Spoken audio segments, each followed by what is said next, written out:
السلام علیکم ورحمۃ اللہ وبرکاتہ۔ حامد و مصلی اما بعد، اشہد ان لا الہ الا اللہ وحدہ لا شریک لہ واشہد ان محمدا عبدہ ورسولہ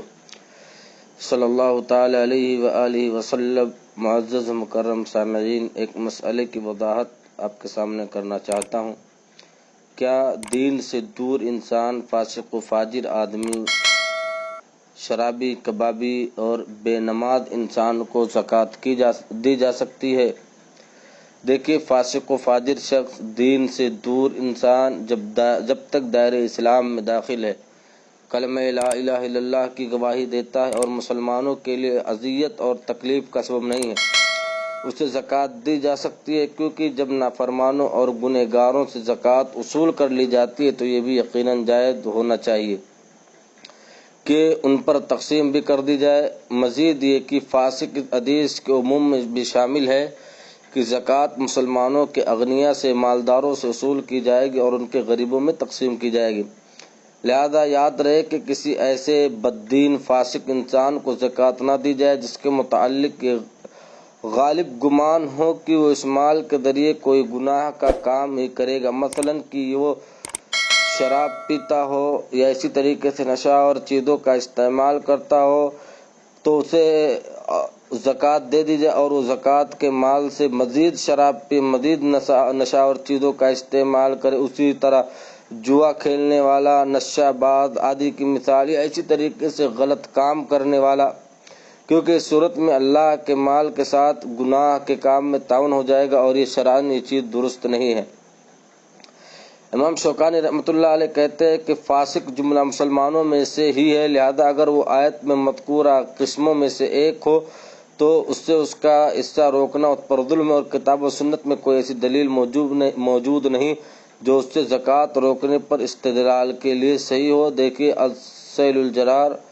جلد 1 صفحہ نمبر 810۔ اسی طریقے سے ابن تیمیہ رحمۃ اللہ علیہ سے کہتے ہیں کہ ان سے ایک بدعتی اور بے نماز کو زکوٰۃ دینے کے متعلق پوچھا گیا تو انہوں نے فرمایا، انسان کے لیے زیادہ مناسب ہے کہ وہ فقراء، مساکین اور قرض دار وغیرہ جیسے مستحق افراد کو زکوٰۃ دینے کی کوشش کرے جو اہل دین ہوں اور شریعت کے پیروکار ہوں، پس جو بدعات اور فسق و فجور کو ظاہر کرے، چاہے وہ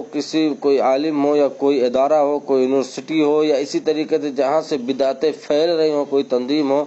تو سزا کا مستحق ہے کہ اس سے قطع تعلقی برتی جائے، اس سے الگ ہوا جائے اور اس سے توبہ کرائی جائے۔ تو اس کے برخلاف اس کا تعاون کیسے کیا جا سکتا ہے؟ اور بے نماز کے متعلق فرمایا، جو نماز نہ پڑھتا ہو اسے نماز کا حکم دیا جائے گا، اگر تو وہ کہے کہ میں نماز کی پابندی کروں گا اور اس کی حفاظت کا وعدہ کرے تو اسے زکوٰۃ ادا کر دی جائے گی، اور اگر وہ ایسا نہ کہے تو اسے نہیں دی جائے گی۔ دیکھیے مجموع الاختیارات الفقہیہ صفحہ نمبر 61، اسی طرح مجموع الفتاوی لابن تیمیہ جلد نمبر 25 صفحہ 87۔ اسی طریقے سے ایک دوسرے مقام پر انہوں نے فرمایا، جو ضرورت مند نماز نہ پڑھتا ہو اسے اس وقت تک کچھ نہیں دیا جائے گا جب تک وہ توبہ کر کے نماز کی ادائیگی کا پابند نہ ہو جائے۔ یہ الاختیارات الفقہیہ میں جلد صفحہ نمبر 61 کے اندر موجود ہے۔ اسی طرح شیخ ابن عثیمین نے فرمایا، مسلمانوں میں جو فاسق و نافرمان گنہگار ہو اسے زکوٰۃ دینا جائز تو، لیکن افضل یہ ہے کہ ایسے شخص کو زکوٰۃ دی جائے جو دین کے اعتبار سے اس سے مضبوط ہو، اور جو شخص نماز نہ پڑھتا بلا شبہ نماز کا چھوڑنے والا کافر و مرتد ہو جاتا ہے، اسے زکوٰۃ دینا درست نہیں ہے۔ دیکھیے مجموع الفتاوی ابن عثیمین جلد 18 صفحہ نمبر 433۔ لہذا ایسے انسانوں کو جو گنہگار ہو، شبابی کبابی ہو، یا اسی طریقے سے ایسے وہ ادارے جو شرک و بدعات کو پھیلا رہے ہوں، ان کو زکوٰۃ کا مال سے بچنا چاہیے۔ اسی طریقے سے ایسے لوگ جو صلاۃ کی پابندی نہیں کرتے، ان سے